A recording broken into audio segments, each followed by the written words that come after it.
the more I hear of the peer-to-peer program, the more impressed I am. And hearing Evie speak, it was like just having a student have something to say and talk about how much they've learned. You know, it's wonderful to hear. You know, back in the day, you know, anybody that maybe had autism, that they were at school, boy, you know, they had a really rough time. So it's really nice to see kids working together and understanding the value of bringing everybody into the school community and working so hard at it. So thank you so much. Does anybody else have any questions or comments? I know it's a very sought after elective to be part of the peer-to-peer program. And I think that's a testament to what a great program that you've built, and it leaves kids feeling like they've really contributed in a meaningful way. And I think not only learn something about somebody else, but also about themselves. Great job, Evie. You spoke quite well. I love how you chose to share a personal story to really show us what your experience was. Good job. All right, thank you. Up next on our agenda, we have a special presentation with Julie Davis, our Assistant Superintendent for Finance and Operations, regarding the cell phone tower.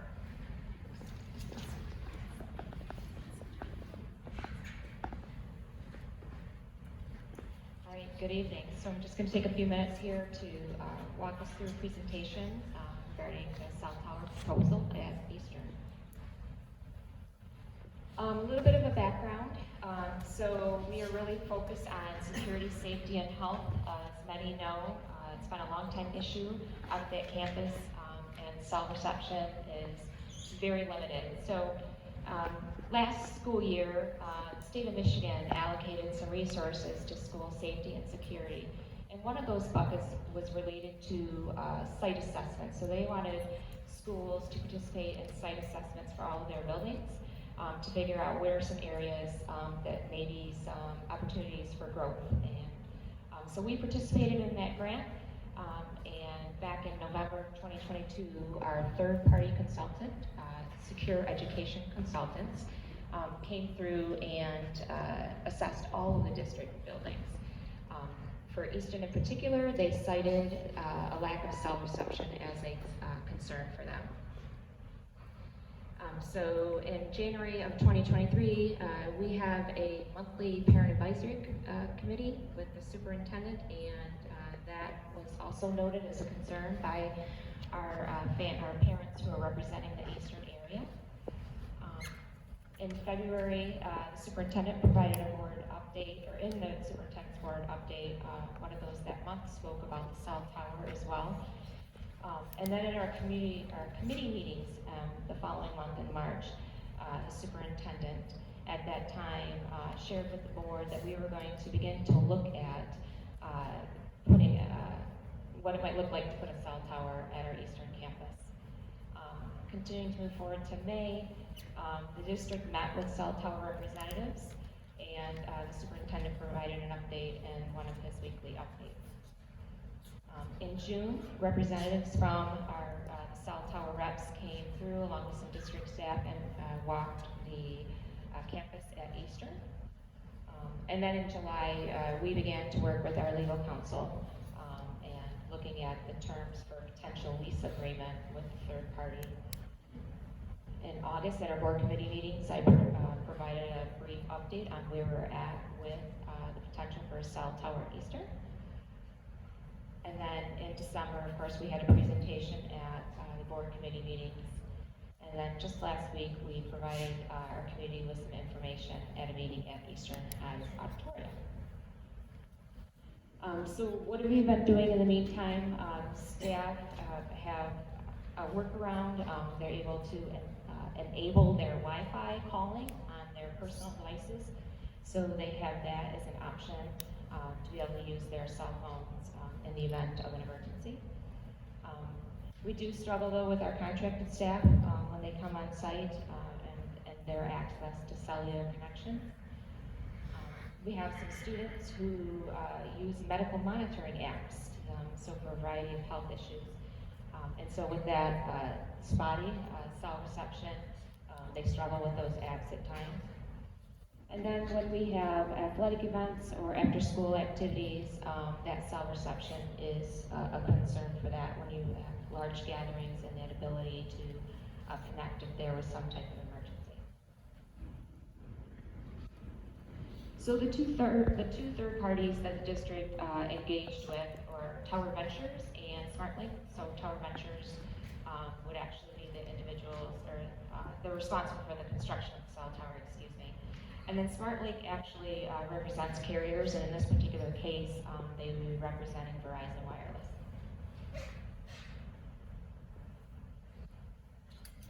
Lease information, again, lease would be with Tower Ventures.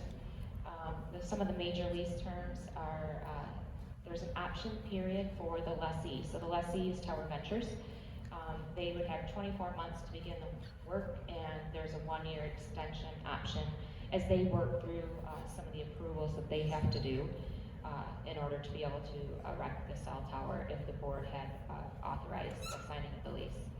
The lease term is an initial 5-year period with an extension option to extend for 5-year periods, excuse me, by the lessee. So that once the board authorizes the signing of the lease, that's the commitment.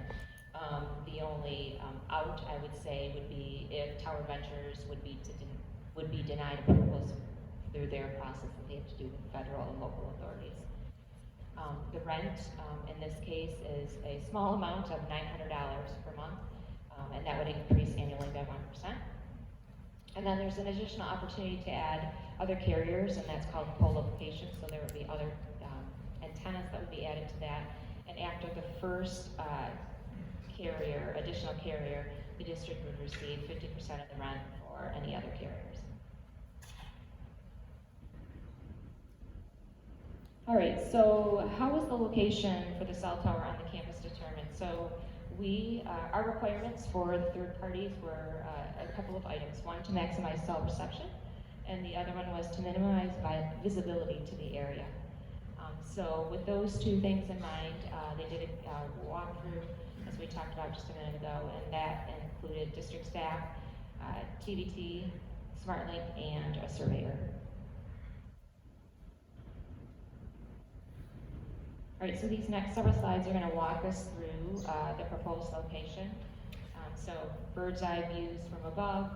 There's a maintenance building that's, you can see right off the athletic stadium is at the bottom of the screen. So that tower would be located just to the left of a maintenance shed that's right there. Another view, that white area towards the top is just identifying it. And then looking from aerial from Knapp Street, again, that white arrow that's kind of on the left there by this athletic field. All right, so now we have the next 4 slides. We'll just give viewing simulations. So what would it look like, if you were at these particular locations? So we're going to have a look from our Knapp Street entrance, our Pettis entrance, a view from 2 Mile Road and from Egypt Valley Avenue.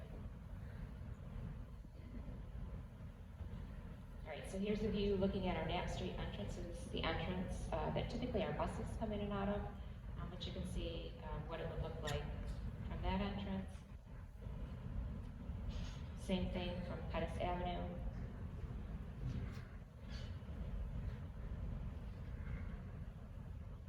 A view from 2 Mile Road.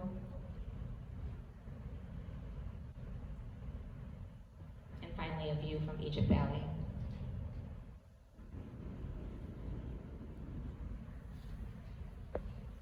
All right, so there's a lot of talk about cell tower safety. So cell towers are regulated by the Federal Communications Commission, and their standards are well below the threshold for any known potential health effects from exposure to radio frequency waves. RF emissions from antennas used for cellular and personal communication transmissions result in exposure levels on the ground that are typically thousands of times below their safety limits. And then there's 2 different types of electromagnetic radiation. So there's an ionizing type, which includes things of X-ray machines, and then there's a non-ionizing type, and that includes cell towers and things like FM radio. And this diagram is an attempt to show the different categories, the non-ionizing versus the ionizing radiation, and some of those items that occur in both of those categories.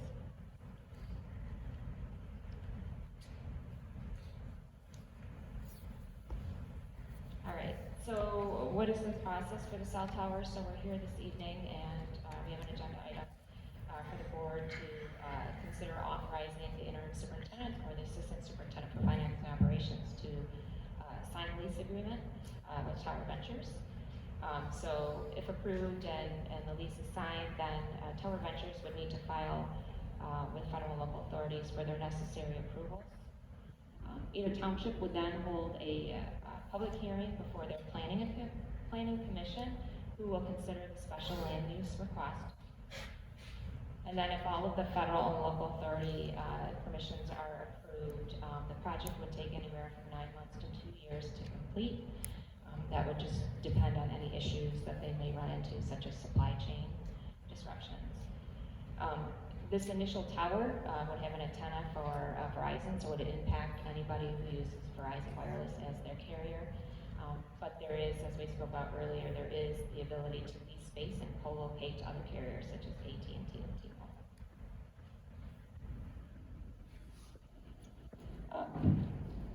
We have received a lot of questions. So based on questions that we have received from the community at the Board Finance and Curriculum Committee meetings last week and the Community Forum, as well as the additional questions that we've received from the board, we are recommending that the Forest Hills Board of Education postpone consideration of the cell tower lease to a later meeting this school year.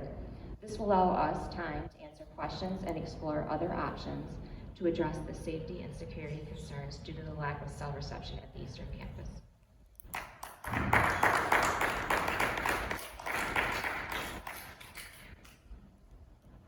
right, thank you very much, Julie. Appreciate the presentation. Does anybody have any questions for her at this time? All right. Oh. I was just gonna say, I assume we can continue to send you questions since we're gonna postpone this for now. If anything else comes up. Yes, please do. I have your list of questions that Dr. Fossen compiled, and so we'll continue to work through those answers and we'll get those to you along the way. But if other things come up that you have questions on, I would ask if you could funnel them through Dr. Fossen, and that way it's all compiled through one, and then we'll make sure we get a document to you. Yeah. Thank you for being thoughtful about this. You're welcome. Yeah, and I just want to say we appreciate all the work you've done on this. We know how much work has been done. We really appreciate you just answering some of our questions. Thank you very much. Okay, next item on the agenda is Board of Education recognition. Dr. Schubel. Well, as was mentioned, January is Board Recognition Month, and as I always joke with you, the only thing you get is a free cup of coffee. And but I really want to thank you for your service. We want to thank the Forest Hills School Board members for their dedication and commitment to our students' education. It takes a lot of energy on your part.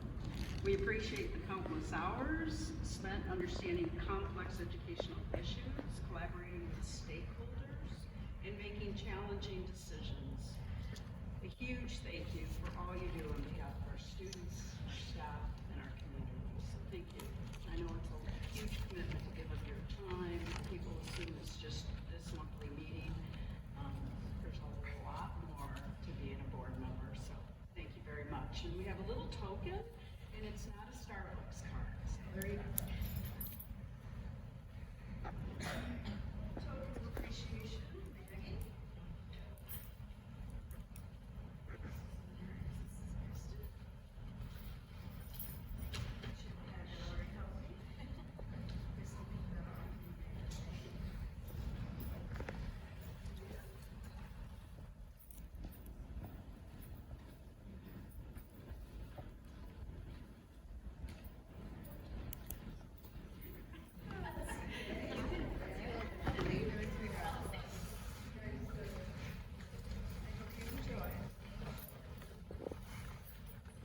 So thank you very much.